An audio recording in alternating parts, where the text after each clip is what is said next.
साथियों, आप देख रहे हैं बहुजन पैगाम। मैं आर.एस. गौतम एडवोकेट। आप देख रहे हैं पिछले 1 तारीख से लेकर अब तक पूरे देश में एक तूफान आ गया है। समस्या क्या है? बीजेपी सरकार जो खुद काम स्वयं नहीं कर पाती, वो काम सुप्रीम कोर्ट या हाई कोर्ट पर सौंप देती है, ये काम तुम करो। ऐसा ही हुआ SC/ST के आरक्षण के संबंध में। बीजेपी के डायरेक्शन के अनुसार सुप्रीम कोर्ट के 6 जजों की बेंच ने एक आदेश पारित कर दिया। SC/ST के आरक्षण में उप वर्गीकरण होगा। सीधा संदेश दिया गया कि जो पूरे देश में SC/ST की एकता कायम है, उसको तोड़ दिया जाएगा। लेकिन ये लोग ये भूल गए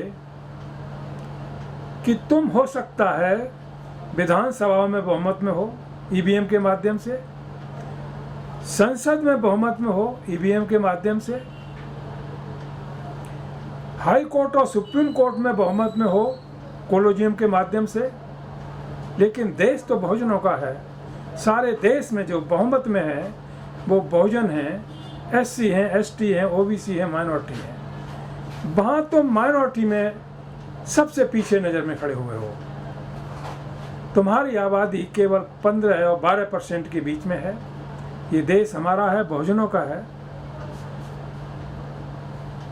और हमेशा से रहा है, आज भी है और रहेगा भी। कानून का दुरुपयोग करके, संविधान का दुरुपयोग करके जो आदेश सुप्रीम कोर्ट और विभिन्न हाई कोर्ट से कराए जा रहे हैं, इस देश के लिए बहुत ही घातक सिद्ध होने वाले हैं।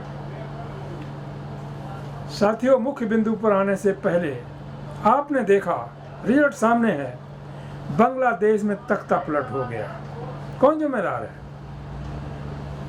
EVM द्वारा निर्मित प्रधानमंत्री नरेंद्र मोदी जी कितनी बार बांग्लादेश गए शेख हसीना से मिलने के लिए। बांग्लादेश के लोगों ने देखा कि भारत का प्रधानमंत्री शेख हसीना से मिलकर उनको प्रोटेक्शन दे रहा है। आज जब तख्ता पलट हुआ, शेख हसीना को बांग्लादेश छोड़ना पड़ा। बांग्लादेश के लोग आज सारा का सारा गुस्सा वहाँ पर रहने वाले हिंदुओं पर उतार रहे हैं। उनके घरों को जला रहे हैं। बहू बेटियों के साथ वो नंगनाच हो रहा है जो शायद आपने कभी नहीं देखा होगा। उनके मंदिर तोड़े जा रहे हैं। आदि विभिन्न तरह की अमानवीय घटनाएं हो रही हैं। शेख हसीना की ब्रा को लेकर के उछाला जा रहा है। इससे घटिया हरकत और क्या हो सकती है? कौन जिम्मेदार है इसके लिए? जो आज बांग्लादेश में और पाकिस्तान में हिंदुओं के ऊपर गुजर रही है, उसके लिए सिर्फ और सिर्फ भारत का प्रधानमंत्री नरेंद्र मोदी जी जिम्मेदार हैं।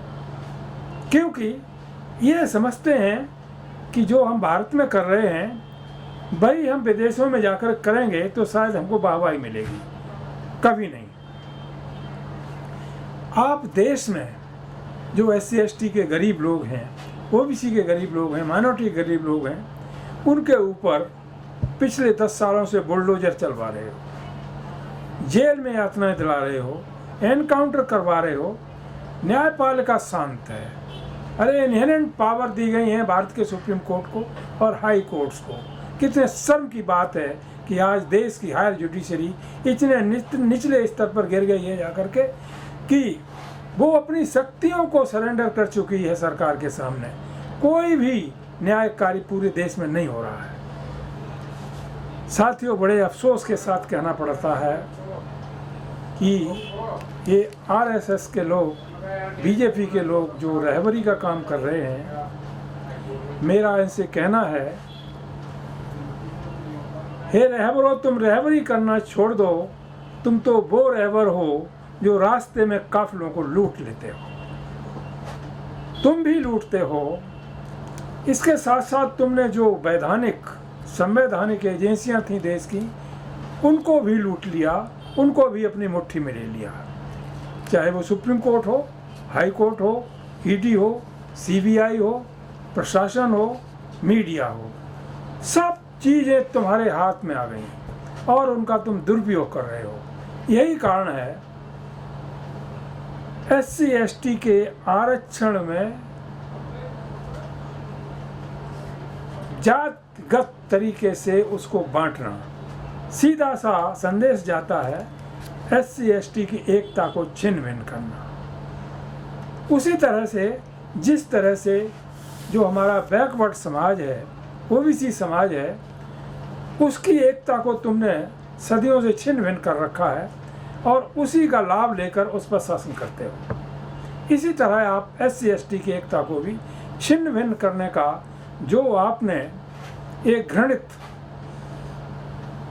काम किया है, सुप्रीम कोर्ट के माध्यम से करवाया है, उसमें आप सफल नहीं होंगे। हम चाहे कितने बटे हों, कितनी पार्टियों में बटे हों, लेकिन इस मुद्दे पर देश का सारा ST समाज, चाहे वो बुद्धिजीवी हों, चाहे राजनेता हों, सब एक हो गए हैं। चाहे मायावती हो, चिराग पासवान हो, रामदास आठवले हों, प्रकाश अम्बेडकर हों, राजमेर अम्बेडकर हों, चंद्रशेखर आज़ाद हों, या देश के बुद्धिजीवी हों, कोई भी किसी कोने के हों, इस मुद्दे पर सारे एक हो गए हैं।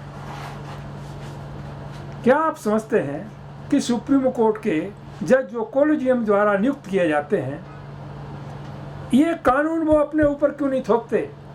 दादा जज रहा, बाबा जज रहा, बाप जज रहा, बेटा जज है, माँ जज है, बेटी जज है, लड़की जज है, लड़का जज है। What is this nonsense?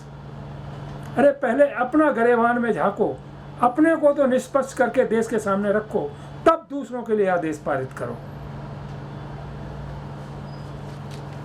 मैं न्यायपालिका का सम्मान करता हूँ, एक एडवोकेट होने के नाते करना भी चाहिए, पूरा देश करता है।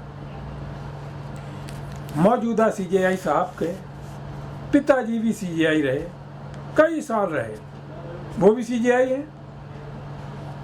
10 नवंबर को रिटायर हो जाएंगे। उनका लड़का कहीं प्रैक्टिस करता है, हो सकता है आगे चल करके वो भी CJI बना दिया जाए। इसलिए वो फैसले करना शायद उन्होंने अपनी मजबूरी समझी कि ऐसा करने के लिए ऐसा करना पड़ेगा, तो उन्होंने सबसे जो निचले पायदान पर खड़ा हुआ SC/ST, इसको कमज़ोर समझते हुए उसको चुना और उसके 2 भाग करने की कोशिश की और कर भी दिए। आपने फैसला दिया लेकिन इंसाफ नहीं दिया। भारत के SC/ST लोगों को इंसाफ नहीं मिला। फैसला दिया, जजमेंट दिया, ऑर्डर किया जो असंवैधानिक है। Article 14 constitution of India, article 15, 16, article 341-42 सबका वायलेशन है। आपने कह दिया किसी का वायलेशन नहीं है, ये तो अलाउ करता है। अरे देश में हजारों लाखों की संख्या में एडवोकेट हैं, वो भी संविधान पढ़ते हैं। उनसे पूछिए, क्या सबको अक्रॉस करते हुए आप ऐसा कह सकते हैं कि ये फैसला आर्टिकल 14 के तहत है, 15 के तहत है, यानी फंडामेंटल राइट्स हैं कॉन्स्टिट्यूशन के, उनके अनुसार दिया गया है? नहीं, हरगिज नहीं, गलत फैसला दिया है और देश की जनता इसको कभी बर्दाश्त नहीं करेगी। आपने, आपके समकक्षी जजों ने, 2 जजों ने एक फैसला और दिया था 2 अप्रैल 2018 से पहले, जिसमें SC/ST एट्रोसिटीज प्रिवेंशन एक्ट को खत्म किया गया था। क्या रिजल्ट हुआ? 2 अप्रैल 2018 को देशव्यापी आंदोलन हुआ, जिसमें SC/ST समाज के 13 नौजवान शहीद हो गए। उन जजों को फांसी क्यों नहीं दी गई? उन जजों को क्या दंड दिया गया जिन्होंने ये गलत फैसला दिया था, जिसकी वजह से हमारे समाज के 13 लोग शहीद हो गए? वो जज तो मलाई मार रहे हैं। कहीं कुछ कर दिया, उन जजों पे कुछ नहीं हुआ। वो जज भी सजा के हकदार हैं। आज पूरा देश का बहुजन समाज, मुख्य रूप से SC/ST समाज के लोग ये मांग करते हैं कि उन जजों को भी सज़ा मिलनी चाहिए जिन्होंने वो फैसला दिया था, जिनकी वजह से SC/ST समाज के 13 लोगों को शहादत देनी पड़ी। इतना ही नहीं, दिलीप मंडल साहब एक वरिष्ठ समाज के विद्वान सेवक भी हैं, विचारक भी हैं, और बहुत सारे यूनिवर्सिटीज़ के प्रोफेसर्स हैं, प्रोफेसर रतनलाल भी हैं और बहुत सारे लोग हैं। अब तो जहाँ CJI की, बल्कि सुप्रीम कोर्ट की तरफ किसी की या किसी न्यायालय की तरफ किसी की कुछ बात कहने की हिम्मत नहीं होती थी।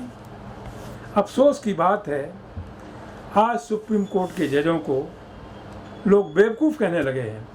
CJI को जो कि देश का सबसे बड़ा मुख्य न्यायाधीश होते हैं, सर्वश्रेष्ठ पद पर हैं, न्याय के पद पर हैं, उनको लोग, देश के लोग जब बेवकूफ़ कहने लगें तो समझ लेना चाहिए कि हमारी न्यायपालिका कहाँ तक गिर गई है। अफसोस, इसका सुधार न्यायपालिका ही कर सकती है, और न्यायपालिका तब कर पाएगी जब ये कोलोजियम ख़त्म होगी। इसके माध्यम से एक मेरिट बना ली गई है कि जिस परिवार का जज हाई कोर्ट या सुप्रीम कोर्ट जज रहा है, उसी परिवार का जज नियुक्त किया जाएगा, बाकियों को छोड़ दिया जाएगा। अब कौन कौन से लोग हैं? मुख्य रूप से ब्राह्मण और बनिया, इस समाज के जज ही सुप्रीम कोर्ट, हाई कोर्ट में जज रहेंगे और कोई नहीं। सवर्णों में एक बरादरी और आती है, राजपूत कहते हैं, ठाकुर कहते हैं या क्षत्रिय कहते हैं, उनका भी किसी तरह दूर दूर तक लेना देना नहीं है। वो कम्युनिटी भी सुप्रीम कोर्ट, हाई कोर्ट में जज बनने की हैसियत नहीं रखती। उसको किस चीज़ में लगा दिया गया है? तुम रक्षा करो, किसकी? हमारी रक्षा करो, यानी ब्राह्मण की रक्षा करो, बनिया की रक्षा करो, उसके पैसे को बचाओ और उसकी आज्ञा मानो, और बाकी जो बहुजन समाज के लोग हैं उनको गुलाम बना के रखो। अब उनमें भी समझ आती जा रही है, जो राजपूत समाज के लोग हैं, क्षत्रिय समाज के लोग हैं, ठाकुर समाज के लोग हैं, वो भी समझ रहे हैं तुम्हारी चाल को। अब वो तुम्हारे चंगुल में आने वाले नहीं हैं। साथियों, आदेश में एक बात कही, क्या? क्रीमी लेयर की एक बात कही गई, जिसको एक बार आरक्षण मिल जाएगा, दोबारा हकदार नहीं होगा। कमाल की बात है। आप जानते हैं 543 मेंबर ऑफ पार्लियामेंट चुन के आते हैं। विभिन्न विधानसभाओं में किसी में 100, किसी में 200, किसी में 300 इस तरह से आते हैं, किसी में 400, यूपी में तो 400 से ज़्यादा आते हैं। एक बार जो विधायक रह गया, MLC बन गया, एक बार MLA बन गया, एक बार MP बन गया, एक बार राज्यसभा का मेंबर बन गया, तो वो तो क्रीमी लेयर हो गया। वो आरक्षण से बना ना, उसको दोबारा टिकट नहीं मिलेगी, वो बन ही नहीं सकता, क्यों? क्रीमी लेयर में आ गया। ऐसी स्थिति में जो SC/ST का बंदा एक बार चुनाव लड़ लेगा, वो दोबारा चुनाव नहीं लड़ पाएगा किसी हालत में, क्योंकि वो क्रीमी लेयर में आ गया और उसे एक बार आरक्षण का लाभ मिल गया, दोबारा नहीं मिलेगा। ये व्यवस्था केवल नौकरियों पर ही सीमित नहीं है। बात हो रही है आरक्षण की, वो चाहे किसी समाज का हो, लेकिन ये रूल बना दिया गया SC/ST के लिए। ये रूल OBC पे लागू नहीं हुआ, जनरल पे लागू नहीं हुआ और माइनॉरिटी पे लागू नहीं हुआ।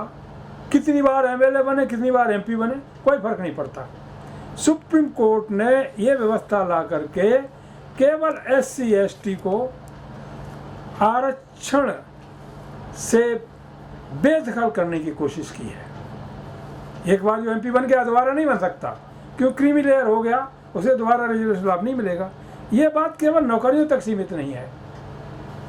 इस चीज को मोदी सरकार, केंद्रीय सरकार है, इस फैसले से सहमत नजर आ रही है। एक मैं सवेरे कार्टून देख रहा था, एक तरफ मिस्टर अखिलेश यादव बैठे हुए हैं, दूसरी तरफ राहुल गांधी बैठे हुए हैं। अखिलेश यादव राहुल गांधी से पूछते हैं एक पेपर लेकर के कि अब इनका SC/ST का क्या होगा। राहुल गांधी जी जवाब देते हैं, इनको आपस में मरने कटने दो, जब फैसला पलट जाएगा तब जय भीम का नारा लगा देंगे। दोनों ही नेता खुश हो जाते हैं। बेशर्मी की हद होती है। इतने बड़े बेशर्म नेताओं की आज के समय में जरूरत नहीं है। मिस्टर अखिलेश यादव ने PDA बनाई लोकसभा चुनाव से पहले, पिछड़ा दलित अल्पसंख्यक, जो आज के समय में परिवार डेवलपमेंट अथॉरिटी बन गई। और आज वो SC/ST के जो बंटवारा होने जा रहा है, सुप्रीम कोर्ट ने कर दिया है, उस पर मौन धारण कर लिए हैं अथवा अंदर ही अंदर खुशी महसूस करते हैं। ये बहुत ही शर्मनाक बात है। समाज उनको कभी माफ़ नहीं करेगा। उनको क्या, ऐसा कोई भी नेता हो उसे माफ़ नहीं करेगा। मैं धन्यवाद देना चाहूँगा और गर्व से कहता हूँ तेजस्वी यादव, वो भी तो यादव है और तुम्हारा रिश्तेदार भी है, यंग है, वो खुल के सामने आ रहा है और इस आदेश का विरोध करता है। बहुत सारे यादव समाज के लोग हैं पूरे देश में, जो यादव वर्ग है वो इस फैसले के खिलाफ है, लेकिन जो यादव राजनेता हैं आप जैसे, वो इस फैसले पर कुछ भी कहने से बच रहे हैं अथवा अंदर अंदर खुश हो रहे हैं। क्यों खुश हो रहे हैं कि SC/ST का बंटवारा हो गया, लेकिन ये कभी नहीं हो सकता, ऐसे कोई नहीं। पूरे देश का SC/ST एक था, एक रहेगा और आज भी एक है। उसे बांटा नहीं जा सकता, चाहे आप सुप्रीम कोर्ट के जजों से करवाओ, हाई कोर्ट के जजों से करवाओ अथवा खुद करो, आप कहीं के नहीं रहेंगे। आगे चल कर के जो भी इलेक्शन आएगा उसमें आपको अपना पता लग जाएगा कहाँ पर खड़े हुए हैं।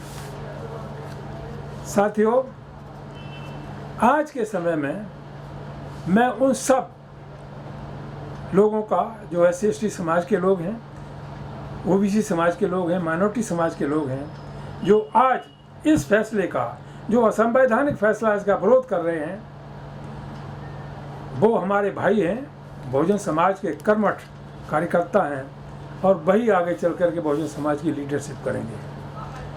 बहुजन समाज की लीडरशिप वो कभी नहीं कर सकता जो अवसरवादी है और केवल अपने मन की, अपने हित की बात को सोच करके आगे बढ़ता है।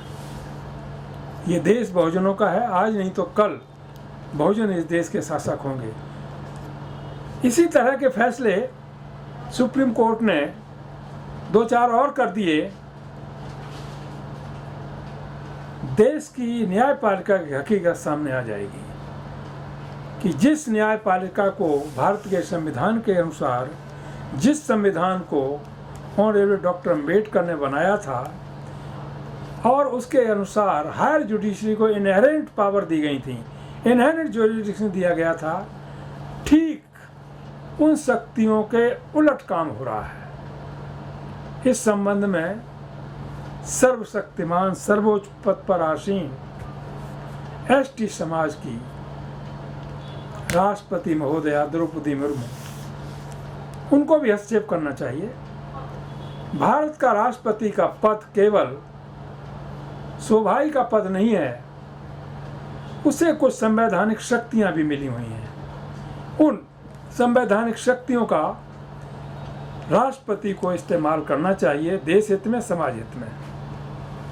यदि आज के समय KR नारायण जैसा राष्ट्रपति होता तो उन शक्तियों का इस्तेमाल अवश्य किया होता।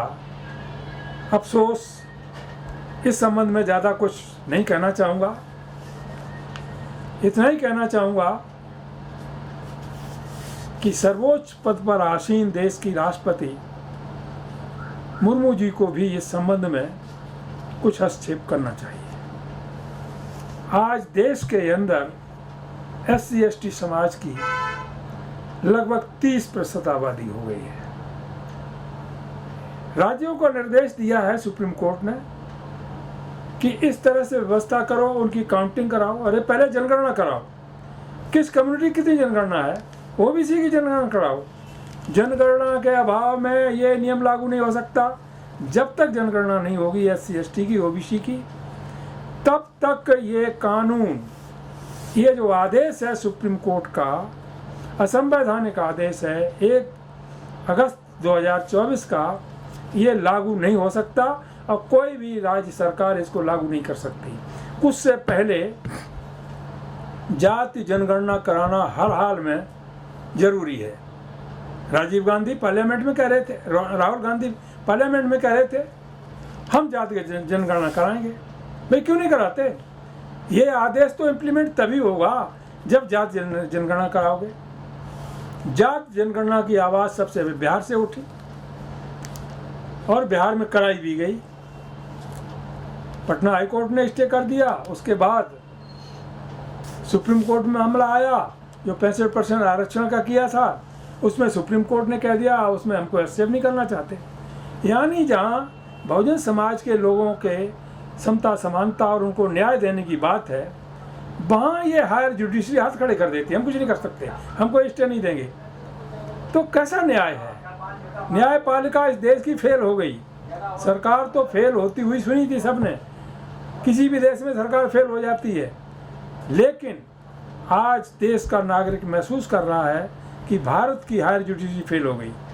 और इतनी शक्तियां होते हुए भी वो सही मानी में निडर होकर, निर्भीक होकर के, निष्पक्ष होकर के क्यों नहीं न्याय दे पा रही है?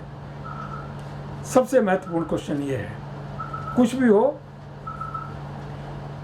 सुप्रीम कोर्ट को भी, केंद्र सरकार को, और जो लोग, जो राजनेता खुश हो रहे हैं, उनको आगामी 21 अगस्त को पता लग जाएगा, उनको अपनी औकात का भी पता लग जाएगा कि जहां उन्होंने पंगा लिया है बहुत गलत जगह हाथ डाला हुआ है। बहुत सारी चीज़ें ऐसी हैं जो पेंडिंग पड़ी हुई हैं, उन पर कोई आदेश नहीं।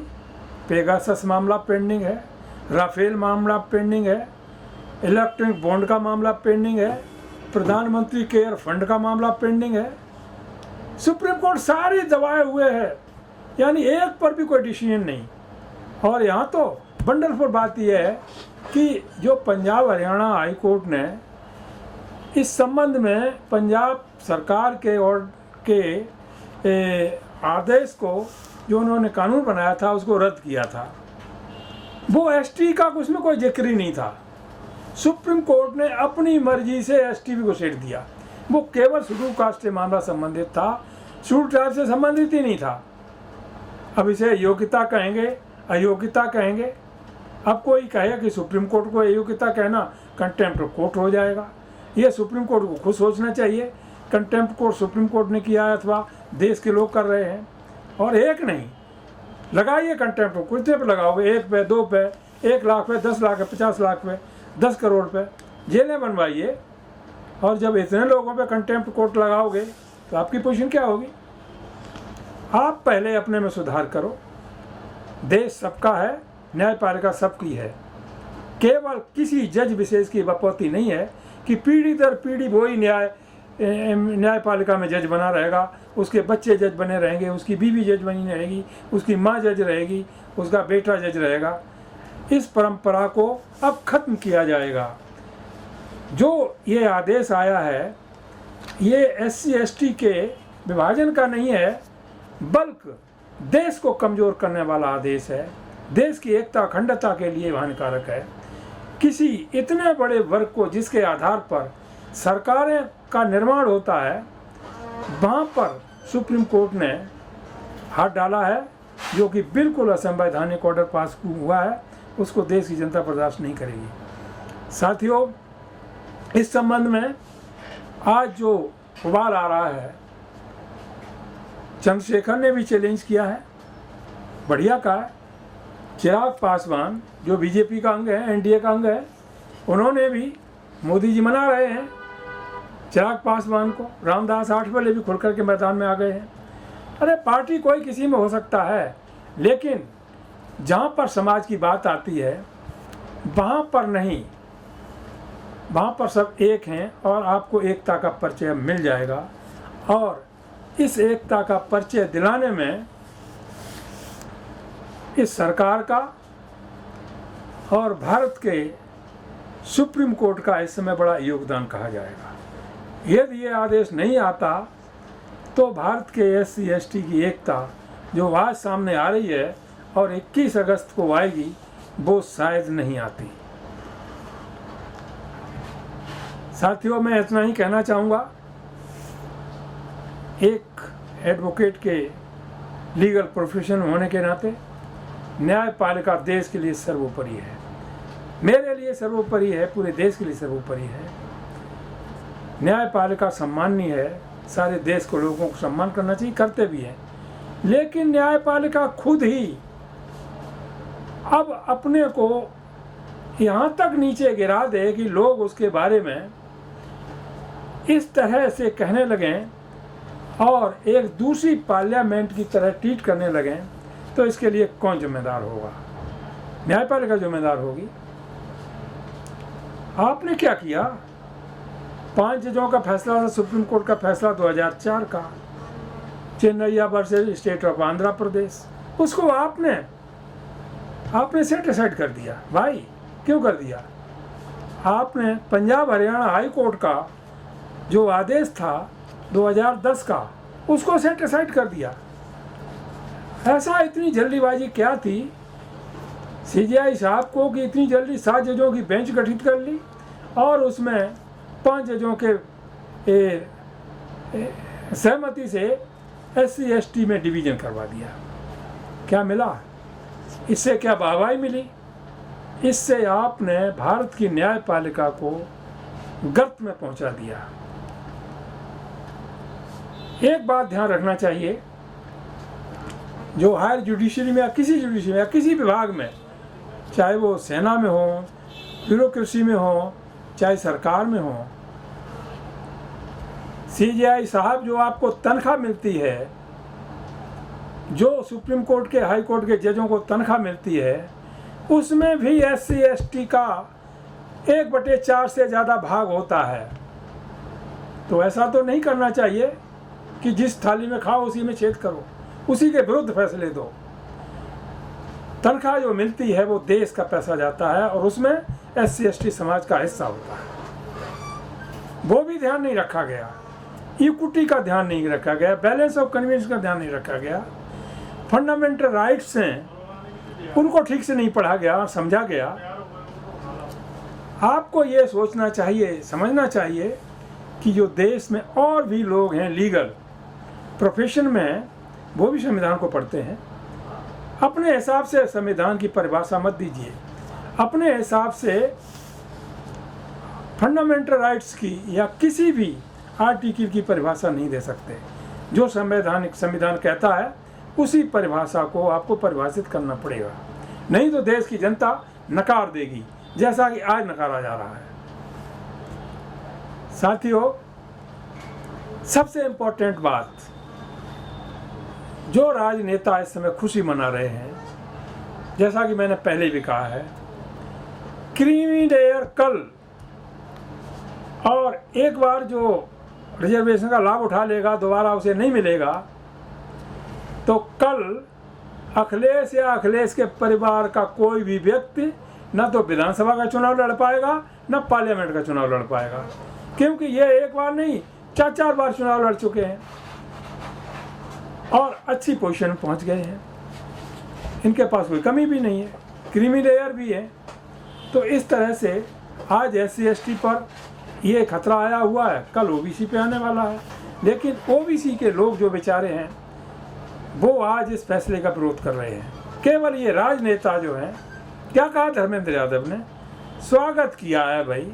अरे भाई, कितना पढ़ा लिखा है धर्मेंद्र यादव, कितना कानून का ज्ञाता है, संविधान को पढ़ा है उसने? नहीं पढ़ा।